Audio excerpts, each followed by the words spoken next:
Oriental Hotel, you lied. Ex-Minister tackles Tinubu's campaign team.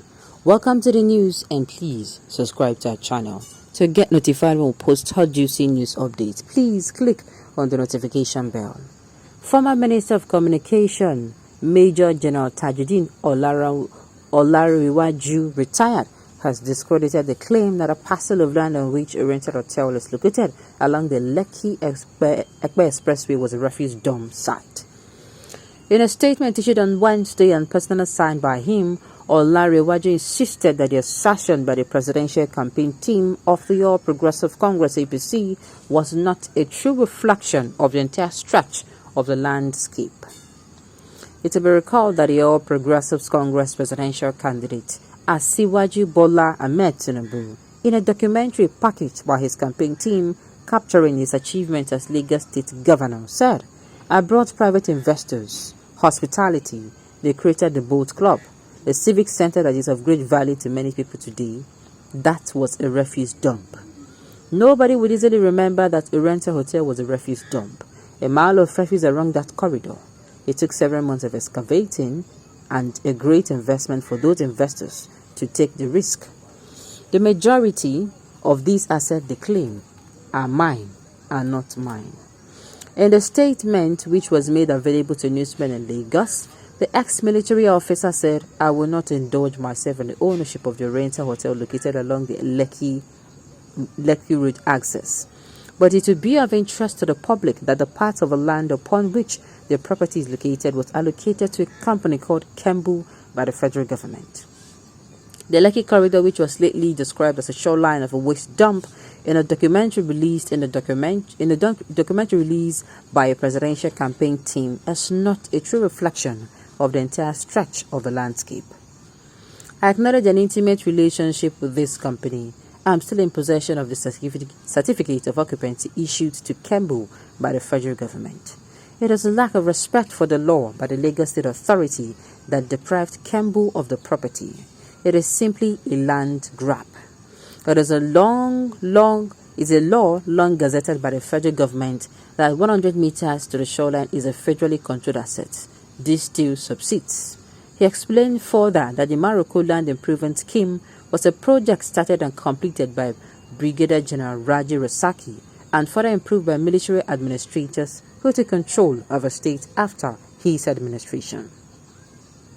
According to him, it was the first civilian governor of a state, late Chief Jakande, who had actually opened up the Lekki Peninsula when he broke through the forest and the swamps with his road building crew, erecting first-class roads from Ozumbambadiwe to the fringes of Ekpe, thereby opening up the eastern corridor of Lagos State. Gbolahan Mudashiru, the military administrator who succeeded him, pushed the construction to Ekpe. Of course, as the governor of the state from 1999 to 2007, the administration of Ahmed Bola Tinubu added one lane to the existing two and erected a toll gate to generate revenues. The general operator that attend the continuous service improvement on the Lekki and Eastern Corridor is a combined effort which has evolved over time, and leaders at every stage of the engagement have added value to the Great Peninsula, the statement read in parts. What's in we talk about? I just read a news article not quite long ago. I just read a particular news article that said that this particular man, this particular thing where we say that they talk about, what's it called? That Lagos State was built by Tinubu. That is not entirely true. That there were things that were in place in Lagos State even before the candidate Bola Ahmed Tinubu came into power. And the person tell them, say, make them know rubbish, the works of other governors before Tinubu just because they want to sell their candidate. And now somebody else is coming them to tell them to tread with caution again.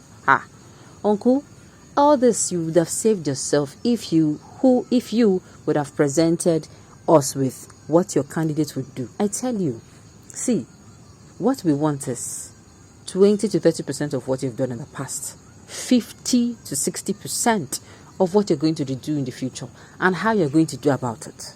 That is what we want. It is like a 30-60, 30-60-10, then other criteria that you're supposed to have. I am telling you, all these stories would have been, had it been said I don't use say, they don't sell their candidates. They don't use that selling of their candidates cover, come out, come talk about what he go do, how we go about it, and he's going to be able to convince us, just like someone who is convincing investors to invest in the company, or you want to raise a grant.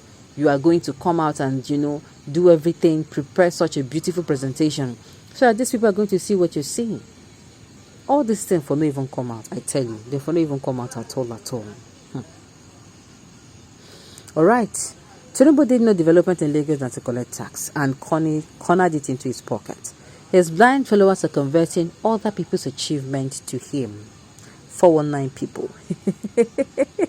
Make una no call anybody 419. See, make una no matter what, make una no call anybody 419. I guess you're an Igbo man. You will never say the truth. Oh, so because he's an Igbo man, he's not going to speak the truth. Okay. I'm a Yoruba. Do you live in Lagos? You understand what we face here, not listening to say, I am telling you. I don't tell you what is going on in Lagos. I did the documentary. Oh, on a very good day. On a very good day, I'll drop that documentary. Men, if you go to Lagos State, if you go there, you will see how extortion, I said, broad, sometimes permits me to use the term, daylight robbery is going on. And where are this money going to? Nowhere. You bring out your vehicle as a person, you want go hustle, maybe you get one motor as country had, maybe one thing can't make you can't say, okay, make you they drive this motor in the evening. Do you know that there are people who work during the day and during the night they drive for some hours before going back home? Good. Ask them how much they pay. Ask them bus stop to bus stop, how much they pay. I don't want to even talk about those who are into fully transportation. Or should I talk about the woman who sells pepper, who comes out to make sure she makes one naira or 2 naira to feed her family? How that woman is extorted from? How they extort from that woman too? Should I talk about the people who push trucks? Now then they push trucks, so now their sweat, borrow them energy. And you extort from them as well, even in their suffering. And you are beating your hand on your chest and you are saying you beat. Uncle, leave talk. On a very good day, just go. If you have people in Lagos, go and visit them. Take a tour and see things for yourself. Then you're going to see that it's not hatred. People are saying things as they are. The campaign team, people will easily believe this campaign team if they're not Lagosians. Oh, this man do this, they just say this. It is going to be very easy. But my own point is, let them come out and tell Nigerians what this man is going to be bringing to the table, what he has to offer Nigerians.